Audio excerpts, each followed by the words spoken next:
गोरखपुर में थारू जनजाति के परिवारों को भौमिक अधिकार पट्टों का आवंटन किया गया है। सीएम योगी आदित्यनाथ ने कार्यक्रम में शिरकत की है। जमीन के मालिकाना हक संबंधी अधिकार पर पत्र सौंपे गए हैं।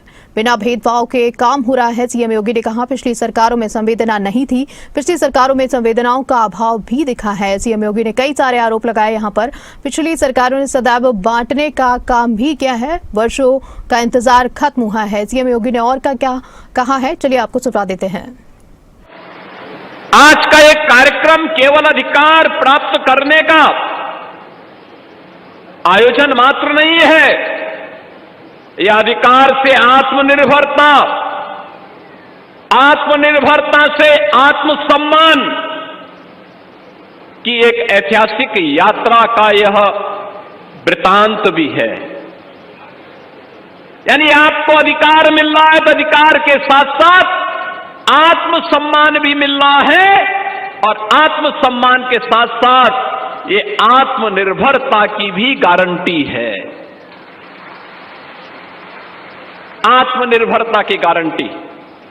अब वन विभाग के लोग, अब कोई पुलिस आपके अधिकार में हस्तक्षेप नहीं कर सकती है।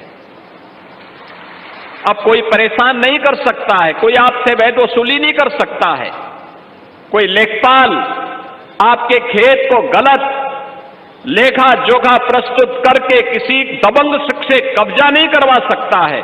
क्योंकि आज मैं स्वयं यहां के विधायक के साथ में आपको अधिकार पत्र देने के लिए यहां पर आए हैं, क्योंकि अधिकार हमें आप ही ने दिया था, तो उस अधिकार का लाभ आपको प्राप्त हो।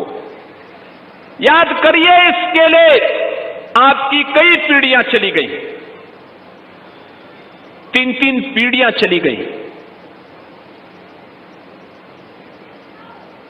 पूर्वी उत्तर प्रदेश से जो स्वाधीनता संग्राम सेनानी के आश्रितों को बसाया गया था, कब की यात्रा थी?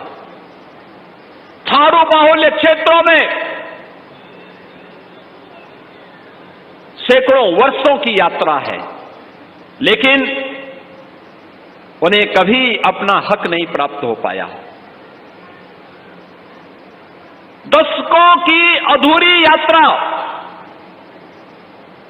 आज इस पुनर्वास कार्यक्रम के साथ पलिया में आगे बढ़ रही है और आज ये न्याय का अधिकार और आत्मसम्मान के साथ अपने पूर्णत्व तक पहुंच करके आने वाले इतिहास के लिए स्वर्णिम अक्षरों में लिखे जाने वाले नए अध्याय की शुरुआत भी कर रहा है। बहनों और भाइयों, ये भौमिक अधिकार, लोक कल्याणकारी योजनाओं का लोकार्पण, शिलान्यास का यह क्षण, जब सरकार के बीच में, जनता और सरकार के बीच में विश्वास का सेतु बनता है, तो वही विश्वास अधिकार बनकर के आपके जमीनी धरातल पर उतरता है और आज हम पलिया में वही दृश्य देख रहे हैं। बहनों और भाइयों, इस भूमि का गौरव और पहचान है चंदन चौकी।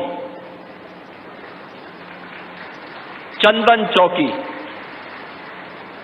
जहां वनवासी संस्कृति की जड़ें,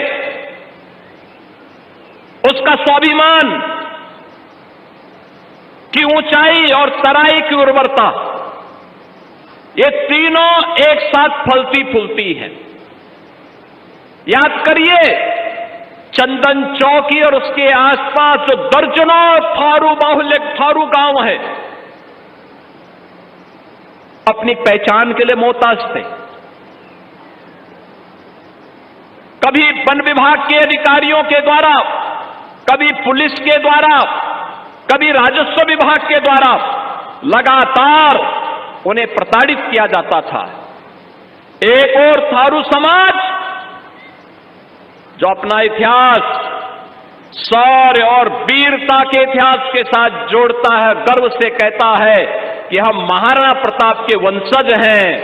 एक तरफ हमारा थारू समाज गौरव से कहता है कि हमारे पूर्वजों ने महाराणा प्रताप के साथ मिलकर के हल्दी घाटी के युद्ध में योगदान दिया था और दूसरी तरफ वो अपनी पहचान के लिए मोहताज था। यहां पर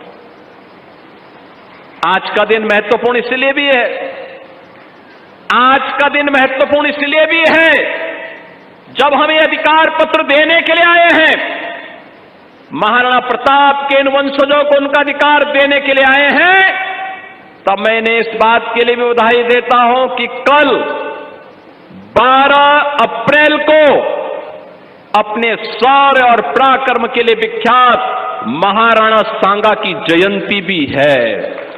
तो महाराणा सांगा की जयंती के एक दिन पहले आपको यह अधिकार मिलना आपकी इस गौरवशाली यात्रा को आगे बढ़ाने की डबल इंजन सरकार की ही ताकत हो सकती है।